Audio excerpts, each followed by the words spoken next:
Greater Visakha నూతన municipal కమిషనర్గా నియమించిన సంపత్ కుమార్ మంగళవారం జీవీఎంసీ కార్యాలయంలో పదవీ బాధ్యతలు స్వీకరించారు.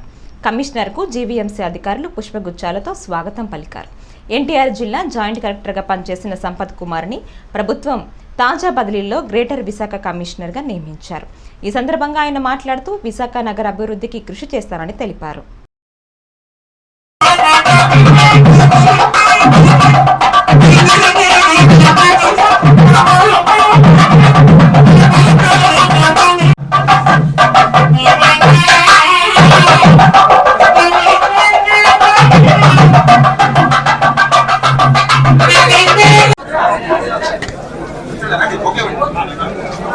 సార్ ఒకసారి చూడండి సార్.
ఏదైతే మా సీనియర్లు నా ముందు పనిచేసినటువంటి వారు సమయాన్ని కేటాయించారో ఆ సమయంలో ప్రజలకు అందుబాటులో ఉండటం, అదేవిధంగా ప్రజాప్రతినిధులకి అందుబాటులో ఉండటం, అయితే నిర్దేశిత సమయాన్ని కేటాయించుకోవడం వల్ల మాకు ఎక్కువ ఫీల్డ్లో పనిచేసేటువంటి అవకాశం ఉంటుంది.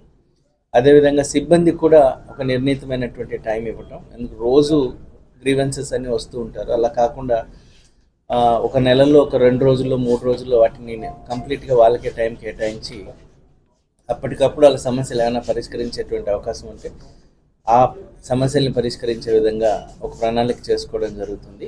సో దట్ సిబ్బంది ఆఫీస్ చుట్టూ ఎక్కువ తిరగకుండా వారి యొక్క విధుల్లో వాళ్ళు ఉండేటువంటి అవకాశం ఉంటుంది. అదేవిధంగా మాకు ప్రెస్కి కూడా ఏదైనా బ్రీఫింగ్స్ అనేటివి క్రమంగా వచ్చే విధంగా ఒక వ్యవస్థను ఏర్పాటు చేసుకుంటాం. సో దట్ మనం రెగ్యులర్గా మీట్ అవుతాం ఒక డెడికేటెడ్ టైంలో.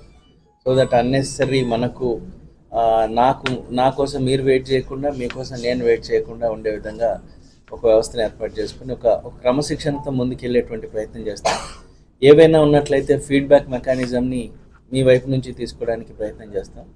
సో అదేవిధంగా అందరూ ప్రజాప్రతినిధుల్ని ఇక్కడ జిల్లా కలెక్టర్ గారితో సహా, అదేవిధంగా పక్క జిల్లా అయినటువంటి అనకాపల్లి కలెక్టర్ గారితో, ఇక్కడున్న సీనియర్ అధికారులందరితో సమన్వయం చేసుకుని ముందుకెళ్లే విధంగా ప్రయత్నం చేస్తాను.